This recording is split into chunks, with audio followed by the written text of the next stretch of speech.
Good evening. Welcome to Chasing the Facts. I'm your host, Sam Chase, and with us this evening is Chelmsford's newest, only I'd say, first Community Services Coordinator, Jen Melanson. Now, do I have the title correct? You do have the All title right, correct. that's Yes, good. thanks, Sam. That's good. And do you prefer Jennifer or Jen? I definitely prefer Jen. Okay. My older daughter's name is Jennifer, and she prefers Jen, so Yes. that's good. And we're very glad to have you with us. And Thanks for having me. Oh, you're very welcome. And what we do with all of our guests is we ask you to give us just a very brief biographical sketch, your background, and so forth. So Sure. if we could start off with that, that would be great. Sure. I'm a married mother of three. I have a bachelor's degree in human services, and I'm also currently studying for a master's degree in social work. I am a licensed social worker in the state of Massachusetts. I'm not a clinician. Ultimately, when I finish school, I will become a clinician. I previously worked as a case manager for a behavioral health program in central Massachusetts, and before that, I worked for 20 years in healthcare. Wow. That's quite a extensive background, and it sounds like it's all relevant to what your mission is supposed to be for the town of Chelmsford. Let's talk a little bit about that, because Sure. I'm not sure I understand exactly what a community service coordinator is or does, and you've only been with us a short time, and you're the first person to hold this position in town. The position is newly created, and in fact was authorized by a vote of town meeting. Right. And it speaks to the persuasiveness, I guess, of the town manager and the chief of police, who both spoke for the creation of this position. So with that as a little bit of an introduction, maybe you can explain to us, you can tell us how you came to Chelmsford and why you think your position is relevant and what it is essentially that what your mission is. Sure. So I had never heard of a community services coordinator either. Wow. So, yes, I didn't know that such a position existed. But when I read the job description, it really seemed to encompass all of my background and all of the work that I really feel very passionate about and love to do, and also where I'm wanting to go in the future. So, and I think probably the thing that stands out most in the job description, that's the really easiest way to describe what the position is that the purpose of the community services coordinator is to support community members in times of crisis. So what does that look like? Chelmsford has a lot of social services in place for residents that live within the community. The police department has a clinician that works on staff with them. It's a grant-funded position. The Housing Authority has a terrific social work team. The Senior Center has a terrific social work team. The schools also have social workers that work with them. The churches and other charitable organizations in town, they provide services and support to community members. So there's really a whole lot that's available to residents here in town, but it seems that maybe what was lacking was a way to connect folks to those services. So sometimes when somebody is really in the most need of services, it can be the most difficult thing to actually find where those services are. So my role is really to identify all those services that exist, both within this community of Chelmsford, but also within the wider community of the greater Lowell area, and then to be able to connect residents in need with those services depending on what it is that they're needing. The other aspect of my job that I think is probably right up there with that is to identify any gaps in services and to put some programming in place to identify those gaps. Okay, well, I think you've described that very well, and it's all encompassing, and we now understand why the word coordinator appears in your title, because essentially that's, based on what you just said, that sounds like a major focus of your job is to actually do some of the coordination. I had no idea that there were so many different social services type activities / agencies in town. I did not know that the police department had somebody. Right. Obviously the churches and the schools, I think most people would understand it. Sure. But some of those other organizations that you mentioned, I was completely unaware of that. So one of the things that I've heard said in the community, people who live here will say, well, you know, we're a town of about 35,000 people, and Chelmsford is considered, I guess, somewhat upscale versus some communities. I mean, we're not certainly a Dover or a Weston, but you know, we're a relatively affluent community. So the question asked to me is, well, that being the case, if you accept that, why would there be such a need or a pressing need for social services? And perhaps you can talk a little bit about that and explain, you know, why that is. Right. So it's interesting because I previously worked in central Massachusetts. So I worked in Worcester for 15 years, and then in the Leominster-Fitchburg area. Worcester's the second largest community in New England. Right. Yeah. Right. And social service needs in those communities look a lot different than they look here in Chelmsford, but the needs themselves are actually the same. So there's homelessness here in Chelmsford, but it looks different than what it looks like in Fitchburg and Leominster. And I think people would be surprised to hear that. Yes, yes. Actually, it's kind of interesting because when I interviewed for the position, and my interview was a panel interview with the town manager, the Board of Health director, the chief of police, and the human resources director. And when I was asked to sort of give some examples of some of my previous experience, I talked about my work with homeless folks in the Fitchburg-Leominster area. And one of the panelists spoke up and said, oh, but we don't really have a homeless problem here in Chelmsford. And that sort of made me sit back, and I didn't really respond to that, but I thought to myself, you might think you don't have a homeless problem here, but it just looks different. It doesn't look like people sleeping on street corners or on park benches. It looks like people staying in their cars in the backs of parking lots, or staying on other people's couches, or getting vouchers to be put up in hotels. So it is an issue in this community. It just looks different. The challenge with the way that it looks here is that I think that there's actually more of a problem with stigma here than there are in communities where it's a little bit more outwardly obvious, because it's easier for people not to acknowledge it here.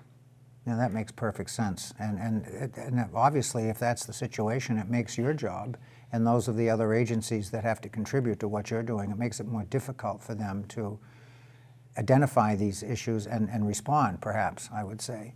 I know, for example, again, I'm certainly not an expert and not even really knowledgeable in this area, but my wife taught school here in town for 40 years. And she routinely was feeding kids breakfast, okay, not through any official program in the school, but out of her own pocket. And a lot of the teachers were doing the same thing. And it just absolutely astounded me that in this town we had a situation where kids, certainly not a majority, but enough, okay, were not able to get a satisfactory breakfast to start their day. And it's very, very sad. So I think the need in this town and others like Chelmsford is absolutely there. I don't think there's any question about that. So. Yeah. When you first came to us and you had a chance to evaluate the situation a little bit, did you come to any conclusion as to what the most immediate or pressing need of the community would be and where you would start your focus? Yeah, so the first thing I had to do when I came here actually was to start to make connections with the various services that were available both within the town and the whole greater Lowell area, because my disadvantage in coming in was that I have not worked in Chelmsford before. I'm not from Chelmsford. And so when someone comes to me with a problem, I may know what type of service they need to be connected to, but as a newcomer to Chelmsford, I didn't know where those services were. So, you know, first orders of business for me was to sort of get myself out there and get connected within the community and start meeting folks at the Housing Authority, at the Senior Center. I'm just getting into the schools now that the school year is underway, but also I've gotten involved with a lot of entities within the Greater Lowell area, particularly the Greater Lowell Health Alliance and some of their task forces that I'm serving on now. So that was definitely a challenge. But I would say probably one of the more difficult issues for me to address here, and this is not unique to Chelmsford, this is actually, in my experience, has been a statewide issue, is I would say that housing is is a really difficult issue to address. And the reason is that there's just not enough affordable housing for folks, and we're really lucky here in Chelmsford because we have a terrific housing authority. They have a great social work team that's working with the housing authority that works directly with the folks and provides services to folks that live within the Chelmsford Housing Authority, which is unusual because a lot of communities do not have that. Folks who have sort of community housing are kind of left, to seek services on their own, and that's not the case here. But the fact is that it's a difficult issue to combat. The waiting lists for housing vouchers and Section 8 housing are tremendously long. I mean, we're talking like 6-7 years and even longer. So it's difficult for, when somebody's in a situation where they're needing housing and they're in sort of a desperate situation, and then they're told that the waiting list is, 7 years. It's very difficult to come up with sort of a plan for them of what they're going to do in that 7-year period. Now, relative to you bring up an interesting point, relative to the public housing situation in Chelmsford, and I quite agree with you. We have an outstanding housing authority, and Dave Hedison is one of the best directors, I think, in the state, and I think he's acknowledged as such by his peers. Absolutely. Do we have to, as Chelmsford residents, if we're seeking that solution to our housing problem, is there competition with people outside Chelmsford? How does that work? Do Chelmsford residents get preference in the public housing, or do you know? That's a good question, and actually, I'd have to ask David about that. Okay, I should know that answer, and I may have at one point, but I just don't remember. But I seem to remember that talking with David at one point about. Again, he does such a great service. There's a lot of demand for his particular projects and situation. Yeah. And I always thought it was a first come, first served basis, but I could be wrong, so, Yeah, I think it's a very complicated process, and there's a lot of factors that need to come together in order for somebody to get housing. And I'll never pretend to know all the intricacies of it, because I definitely don't. In fact, I'll never pretend to have all of the answers to any one thing, but I definitely will do my best to always find what the answer is, or at least find somebody who knows the answer. Jen, I have a lot of respect for that, because we've all, through our lives, have had smoke blown in our faces by many people. And the better answer when you really don't know something is, I don't know, but I will do my best to find out for you. Exactly, and that's really what I try to do. That's wonderful. I'm glad to hear that.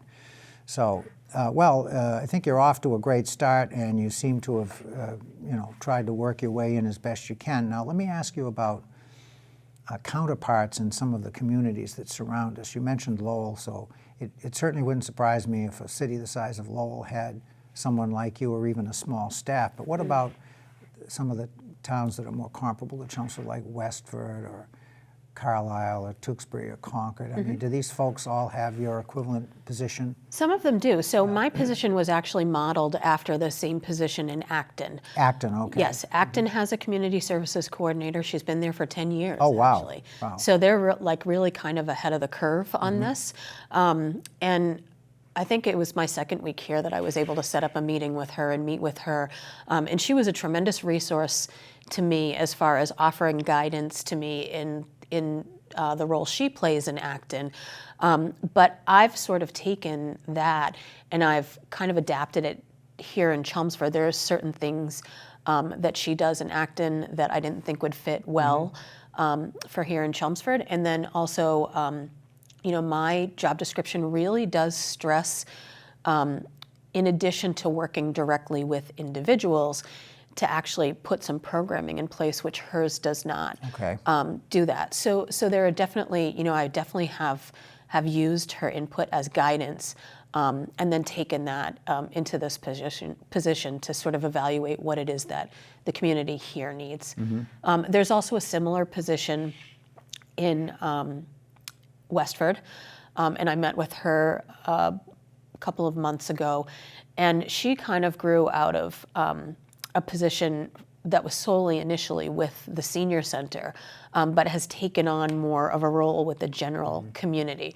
So again, a lot of work with individuals, not necessarily much programming work outside of the senior center there. So I have had some sort of mentors that I've been able to call upon and connect with and get some guidance from. Well, that's great, because again, you know, if you can draw on those experiences from people who are more experienced in this particular role Right. than you are. You said that this is new to you, although your background, certainly, you're not, I wouldn't classify you as a rookie or a neophyte. I mean, certainly all your background is 100% compatible. But one of the things that I think we may benefit from as a community with the creation of this new position and you in it is you have the ability now to sort of get the lay of the land, whereas the people who were promoting your position, that we adopt your position, people like the town manager, the chief of police, Deb Sirianni at the senior center, I think they understand the overall issues, but they're looking at it specifically from their particular point of view, Sure. police services, whatever. You have the ability now to come in and sort of design, and correct me if I'm wrong, I'm going to make a statement, you tell me if I'm right or wrong, sort of design a more comprehensive or cohesive approach to social services. Is that an accurate? I think that it is. I think you know, your point about how you know, the senior center looks at things from their particular lens of focus, and the housing authority looks from their particular lens of focus, the schools the same way. My role is to sort of look at things from a much wider angle and sort of see, okay, how can some of these entities interact with each other and work together? You know, in a town of almost 35,000 people, I can't be a social worker to every person, right? So I have to be a referral-based service, mostly. I certainly am working with individuals, but whenever I can, I'm connecting to other services that can help them in a more deep way than I can as an individual. And do you find generally, for example, if you're focusing on something that maybe was referred to you by the police, for example, are there specific solutions or agencies or groups that you would typically refer that kind of a situation to, or is it a kind of a individual case-by-case basis? It's definitely very case-by-case. Okay. Yeah. Yeah. What would, talking a little bit about the police, typically what kinds of situations would be referred to you by the police agency? Yeah, so I mentioned before that the police department has a clinician that works on staff with them. So this is a grant-funded position shared with 3 other towns, Billerica, Dracut, and Tewksbury. So being a grant-funded position, could that go away at some point? It could, but the grant was actually just renewed and expanded. So now the grant that's will good. the grant will cover the person who was in the position as the what they call a co-response clinician, Matt Page Shelton. He's actually now been promoted to sort of the regional director. Tingsboro is coming on board with us as well. This whole program is really called something called the Jail Diversion Program. And the purpose of the program is really to get services in place for individuals who need them rather than arresting them, basically. And so... Sort of like the drug initiative that's been, I don't know how to describe this. I probably shouldn't even have brought it up because I really don't know that much about it. But just reading the news, I know that there's some local police departments over the last 3 or 4 years, rather than just arrest people for possession, Right. you know, they recognize it as a substance abuse problem and as a psychological problem, or whatever it happens to be, and the police actually try to approach that more from a social services aspect and get those people. So Exactly. I'm using that as a little bit of a lead-in for you to maybe expand on that. Yes, and that's really, you know, I have tremendous respect for Chief Spinney because that's really how he seems to operate his department. You know, he cares about the residents of he this does. community and helping them, not just, you know, enforcing the law. And so the purpose of this program is really to help those folks who need the help, because unfortunately, the legal system does not always get the folks, you know, the help that they need people do not get substance use help That's or, not their or primary mental focus. health Right. help when they're in jail. So, I applaud Chief Spinney and the other chiefs in the communities that we're working with in this program who have the foresight to see that, this was much needed. So the way it works with my interaction with the police department is the clinician that works on staff with them follows up on every call that has to do with substance use or mental health. So I'm not really stepping in those cases because they're already handling those cases. However, if there are other calls that come in that are related to other social service needs, so perhaps police come in and they find that somebody's heat has been turned off, or their electricity has been turned off or something like that, then they might call me in to assist with that. I've been called into potential hoarding cases. I've been called into potential elder neglect cases, things like that.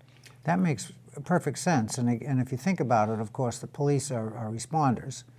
And a police officer never knows what he's going to walk into when it's like a domestic call, is how they would term it. It could be anything, but it occurs to me, based on what you just said, thinking about it a little bit, that a police officer walks in and sees the person is exhibiting some sort of aberrant behavior, antisocial behavior, however you want to characterize it. But the police officer looks and says, this person is a hoarder, okay, and maybe this is driving some of that. Sure. Or this person has some sort of an abuse problem, or whatever the situation, the officer is able to observe initially and firsthand what may be going on, and they have to make, I think, that bit of a determination in addition to addressing whatever the immediate problem is, the reason why they were called in there.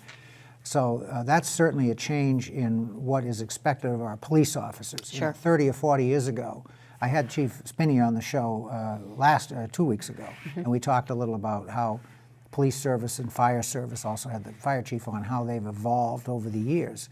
And it isn't just, pull the speeder over, check up on the infraction, that kind of thing. It's more of an outreach. And again, one of the reasons that was given for bringing you into the picture was that is now a recognized function of the police service. Yes. And they're not equipped necessarily to follow that through.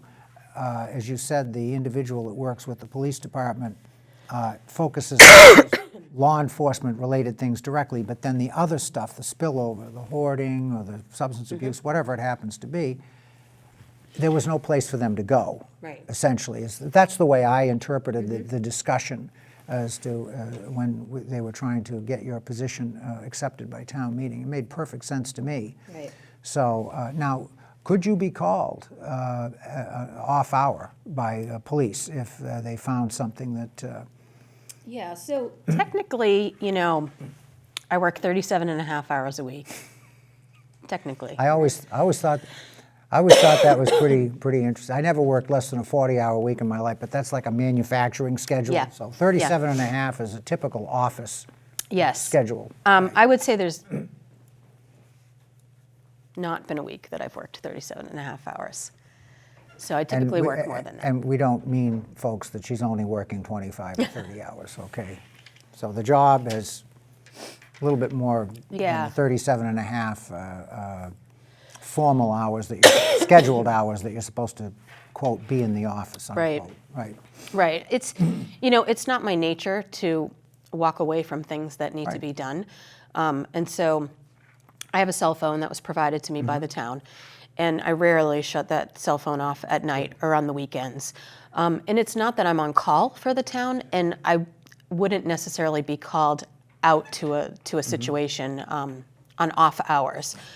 But, on the weekends, if a call comes in or I get a text from an officer or something, I look at it and I respond. And part of that is because I don't want to be surprised by what I'm walking into on Monday morning. I want to know what I'm going to be coming into. And also, it's just, it's important to me to act quickly and to help folks in a timely manner. And people's lives don't operate on a Monday through Friday 9 to 5 schedule. So. That makes perfect sense. How much of what you do just involves being there and listening? And I guess the reason I asked that question twofold. Number one, I want to know the answer. But number two, I did drop into your office last week because you and I had not met, and I thought, well, I'd kind of like to meet Jen before she's on the show. And I had to wait about 10 minutes because you had somebody in the office. Right. And certainly I would not and never would ask you what that was all about. That's none of my business. But And I wouldn't tell you. No, of course you wouldn't, because you're a professional, and that's the way it's supposed to be.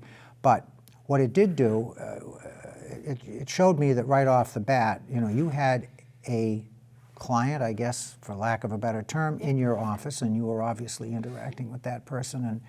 And I thought, well, now this is an aspect of the job that so people actually come to the town hall and will come to your office and can get on-the-spot service, whatever that happens to be. So I thought that was a very interesting dynamic. How much of your time is dedicated to that kind of situation? You have people who walk in and they're unannounced, essentially. Yeah. Sure. Yeah. I mean, so I have dedicated drop-in office hours each week. Okay. So on Tuesdays from 4 to 6 p.m., because town hall is open till 7 p.m. On Tuesday. On Tuesdays. And then on Thursdays from 9 to 11 a.m. And I've also been doing one Saturday a month at the library for drop-in hours. Oh, that's good. For 2 hours at the library, just to be in a different location and, give people a chance who can't get there during the week to see me to come into the library on a weekend. But, probably the best answer to how much time am I dedicating to that sort of thing is I'm dedicating as much time as needs to be dedicated to it. Whatever I'm doing as far as, trying to identify gaps in services and design programs for those to help fill those gaps, that's really secondary to working with the people that live in this community. That's what I was brought in here for, is to, just as I said in the beginning, that one line in the job description, to support community members in times of crisis. And sometimes what people need most is to be heard. And if that means walking into my office and sitting down and having a conversation, that's what I'm there for. And that's very important, and I think people are astounded to find out that there are many people in the community that don't have anybody that they can speak to. Right, that's true. And not just on superficial topics, but things that really are important to them, psychological issues. It's just, some people, that's not their way. They don't want to talk, and that's okay. I guess you have to respect that. But I think for most people who may be feeling isolated, I think the service that you provide is just invaluable. And I guess I'm wondering now why it's taken us this long to have that position created. You mentioned Acton has had it for 10 years. Yeah. And I would think other communities have probably similar time frames. And one thing the town manager did mention at town meeting when we talked about creating a position was that this was something that more communities were getting on board with and recognizing the need. So going forward, let me ask you this. How long have you been with us now? I'm trying to remember the time Since frame. right after the July 4th holiday. Okay, so it's been a It came in right with the new fiscal year. relatively short period of time. Yeah. So have you had any, has there been enough time for you to make any kind of an evaluation about what your impact has been thus far or what it could be going into the future? And we have about 50 seconds left. Okay. So I wouldn't say that I've actually had a chance to evaluate impact yet, but I have something in place to be able to do that. Oh, good. So one of the first things that I did when I came in, because I'm building this position from the ground up, certain sort of basic tools for a social worker were not available to me, and one of those includes electronic documentation that's HIPAA compliant and privacy and all that kind of stuff. So I was able to identify software that I want to use, that I'm contracting for to be able to use that, and that will everybody that I work with, I document the work that I do with them, and there are certain ways that I can tag the work that I'm doing with them so that at the end of a quarter or at the end of 6 months or the end of the year, I can run some reports that show I worked with X amount of people on housing, I worked with this amount of people on fuel assistance, and so it will give sort of, an idea of the type of work that I do.